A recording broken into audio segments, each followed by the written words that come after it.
You're Human and You. Written by Mad Max the Black. Chapter 8. We Need to Talk. Twilight, we need to talk. I watched as Twilight mouthed the words as she read them, her eyes wide with shock. She read the message several more times before finally looking up at me. Her mouth opened and closed as she searched my face. Violet eyes met brown for the briefest of moments. Then she snorted and backed up a few feet.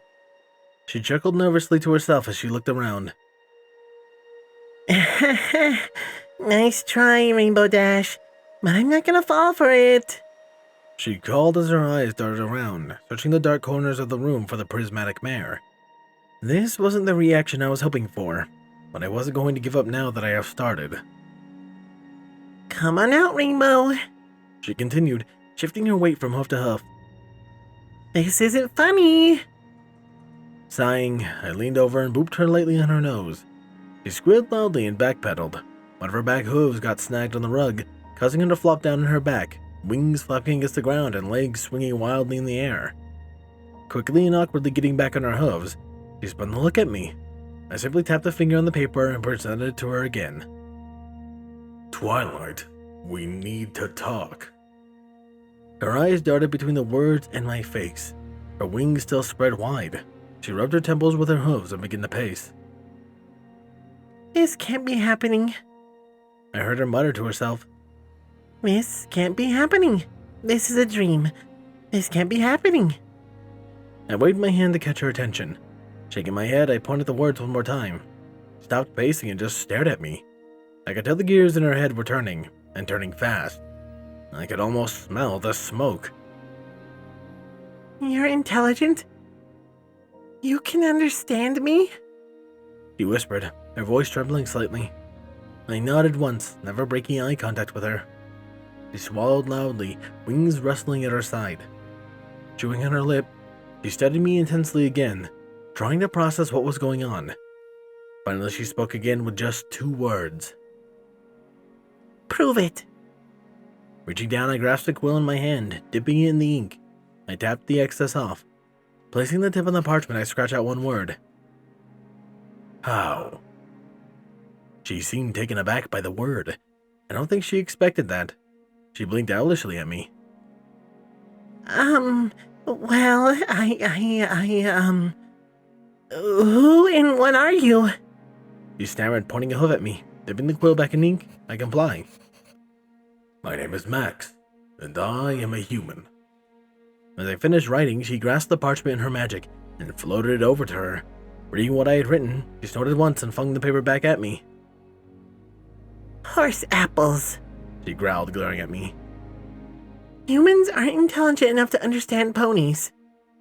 Quickly picking up the paper, I dipped my quill in the ink for a 3rd time.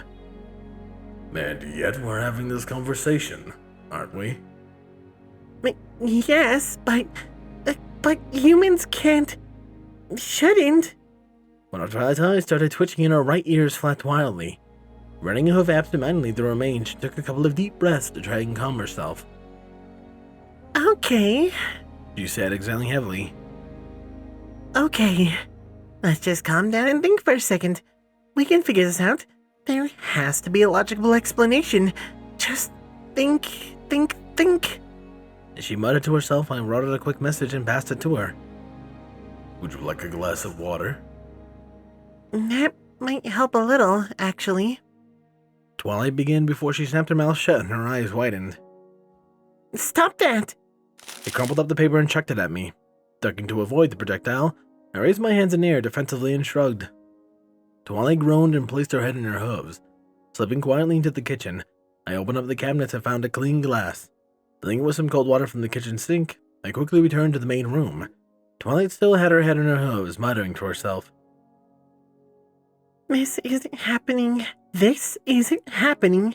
This isn't happening. Approaching her slowly, I offered the glass of water. Grasping in her magic, she sighed and took a sip. Thank you, she said, turning towards me. I nodded and grinned at the mare. Her eyes grew wide again and she sputtered. Stop that! I ducked as the half-full glass of water flew over my head and shattered against the far wall. Rolling my eyes, I crossed my arms and stared at her. This isn't working out as I imagined. Chewing on the inside of my cheek, I walked over to the crumpled up piece of paper. Bending down, I picked it up and smoothed it out. I picked up the quill and scratched out another message before passing it back to Twilight. I'm trying to work with you here, but you aren't helping. I'm not helping? She shrieked indignantly. I'm not helping? You shouldn't even exist. There is no way that any human Equestria should be doing what you are doing right now. My eyebrows shot up at this. Equestria? Is that the name of this place? Well, that doesn't really help me. No? I froze as an idea entered my mind. It's crazy. No, it was stupid and crazy, but it might just work. Grabbing the quill, I quickly wrote out one sentence that might just turn this in my favor. Finishing the sentence, I turned and thrust the paper into Twilight's face. She grasped it with her magic and read what it was written. I'm not from Equestria. You could have heard a pin drop half a mile away. Twilight's eyes grew bigger and bigger until I thought they were going to pop out of her head. Her magic failed and the paper fluttered onto the ground. Her wings, previously returned to her side, slowly began to spread again. Her mouth opened wider and wider until it about touched the ground. The gears in her head ground to a stop and her entire body was frozen. Then her brain restarted itself and she was able to speak again. And she did. What? If a month ago you would have told me all of what was going to happen to me, I would have called you crazy. But now, there I sat, sipping coffee with my owner as she came down from her self-induced panic attack. I sipped the black liquid and shivered. I didn't much care for coffee back home, but the coffee here tasted a little bit better. It didn't mean I liked it any better, but it wasn't for me. The coffee was for Twilight. She seemed to calm down the minute she ingested the hot beverage. A couple of cups later, she was actually able to think straight and continue our previous conversation. So, let me get this straight, She said, pouring herself another cup of coffee. It was currently 3 in the morning and we were in the kitchen. Twilight was sitting across the table, eyeing me occasionally. I was sitting there with a stack of papers, a quill and an inkwell in front of me, and a cup of crappy coffee in my hands. It had taken me a couple of tries to get the coffee maker working, but when I did, the expression on Twilight's face was well worth the effort. I don't think she could even fathom a human being able to work with such an advanced machine. Well, advanced for their world, that is. You say that you aren't from Equestria. Given her current state, I felt it best to keep her answers short and precise. Yes. She glanced at my answer, then proceeded to drain her cup and fill it again. I sipped my drink as I waited for the next question. How? She finally asked, looking across the table at me. I raised my eyebrow at that. Placing my mug on the table, I grabbed the quill. Dipping it in the ink, I began to write out my tale. The only noise that filled the kitchen was the sound of a quill scratching on parchment. Twilight shifted uncomfortably in her seat as I continued to write. I don't think she can get her head around everything that happened in the past few hours. The several silence-filled minutes, I finished writing. Sliding the paper over to Twilight, I picked up my mug once again and sipped it. Shakily, she picked it up with her hooves and began to read. I'm not entirely sure how I arrived here. One minute I was at my work, and the next thing I know I'm smack dab in the middle of some goddamn desert. To make matters worse, I found that I was no longer able to talk. Don't ask me why.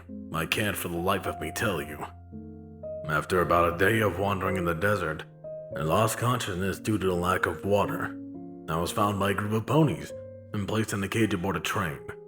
After about 2 weeks of riding in horrible conditions, I arrived in a large white city. It was there I was found by Princess Celestia.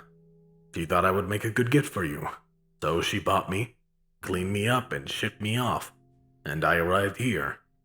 The rest of the story you already know. If you are intelligent and can understand us, why haven't you tried to communicate before now? Twilight asked, looking up from the paper, grabbing another sheet of paper, and once again dipped the quill in the ink. I could tell writing like this was going to get old fast. My own stupidity. Plus, I wasn't completely sure what would happen to me if I was able to convince someone I was smarter than most humans. I didn't want to be dissected or anything like that. What would ever cause you to think that we would do that? Twilight asked, crunching her face up in her confusion. I blushed a little as I wrote my response. Mostly stories from my world. That's the only reason? Twilight looked over at me, cocking an eyebrow. Shaking my head, I reached over to pluck the paper out of her hooves. A quick flash of the quill over paper, and I slid it back over to her. There was also the fact of how I was treated during my 2-week train trip. At this, Twilight head shot up, ears alert, and she looked at me. Does this have anything to do with Fluttershy saying you were malnourished? I nodded, frowning at the memory. An awkward silence filled the kitchen. Twilight fidgeted as she tried to think of something to say. I sat there, unable to talk, waiting for the next question. What made you change your mind? She finally asked, hanging my head. I wrote out the response. I read the letter that you were going to send to Princess Celestia. Reading this, Twilight looked up at me, eyes ablaze. Then why did you act like that all week if you were intelligent? The ferocity in her voice caused me to flinch, and I hung my head lower, regret clear on my face. Reasons. Explain. It wasn't a request. It was a demand. Running my head through my hair, I picked up the quill. It really wouldn't matter. They'd just be excuses for how I treated you. Humor me. Twilight said icily, her steely gaze locked on me. Sighing, I placed the quill to parchment once again. I was frustrated. I went from being treated like an intelligent creature to being treated like nothing more than an animal. It was also something of a self-defense measure. If someone thinks you are stupid and unintelligent, they'll tend to treat you like you're stupid and leave you alone. Being treated like an animal long enough and you'll become one. I got lost in the act. And for that, I'm sorry. Twilight glanced back and forth from me and the paper for several seconds before putting the paper down. I guess I can understand. She said hesitantly. Sighing, she poured more coffee into her cup. If I ended up somewhere where ponies were treated like animals, I think I'd be frustrated and upset too. She looked at me with a firm gaze. But I didn't give you the right to treat me like that. It was completely unacceptable. I slid a piece of paper, cutting her off her rant. I know. And although it probably doesn't mean much, but I am sorry for that. I should have never done that, and nothing I say will ever make it right. But could you ever forgive me? Twilight stared at the piece of paper a moment before looking up at me. I'm sitting here, having a conversation with a human. She said, shaking her head, a small, strange smile on her face. I think I can find it myself to forgive you. Thanks. A slight pause, then I slid another note over to her. Does that mean you believe me as well? Twilight said heavily and laid her head on the table. Everything seems so unreal. I'm sitting here, having a conversation with a creature from another world, who just happens to look like one of the dumber creatures in Equestria. This shouldn't even be possible. Yet, here we are. She said, trailing off with a shrug.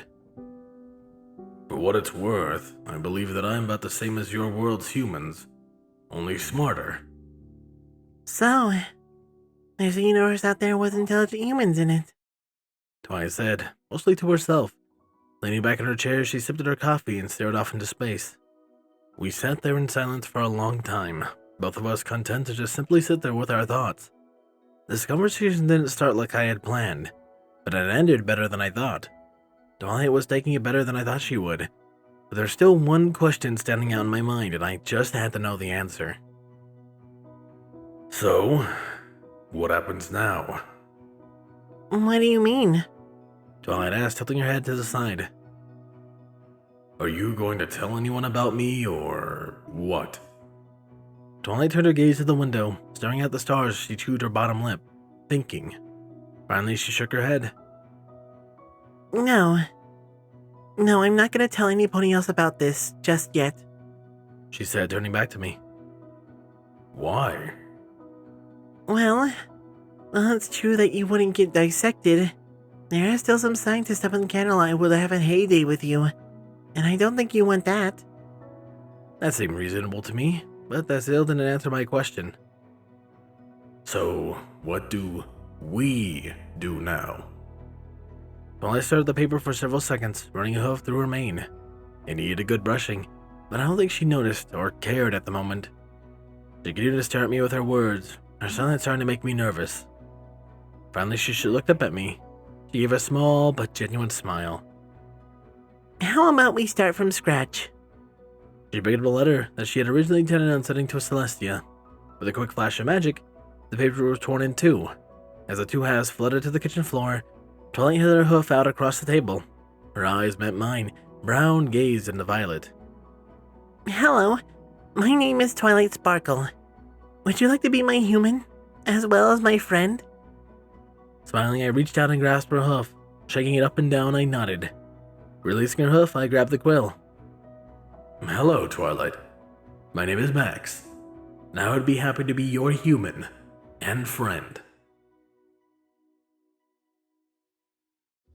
Of course, as soon as I start getting better and being able to record, I do not find the time to record. I'm glad I was able to pinch this one out, but hey, I don't even know what's gonna come out because I still have editing to do with it. Hopefully tomorrow, or tomorrow for me. It is currently the 1st of February, so we'll figure it out. However, I would like to thank my wonderful Patreons who stick with me even though I am sick or slow at uploading. Thank you, my tier 1s. Chase Lemaster, Jason, Squall Windfeather, Lunar Gaze, 8th Day of Night, Starlight Blaze, Hyperling, Night in Game, Redeemer of Dark End, Dreamless Portal. My tier 2s, Captain Blueshadow, The Animated Ghost, Solus, HK4, aka Texture, Swordbrother Mordred, Nocturne, DJMX 2000, Papa Linen, Can Panzer, and Elemental Wolf. And of course, a large thank you to my Titan tiers, User 1842, Dark Guardian, Danish Dash, and Maverick. And of course, Silent Titan. I appreciate your guys' support so much, and it means a ton to me. That aside, however, this has been Firehearth. Have a wonderful day.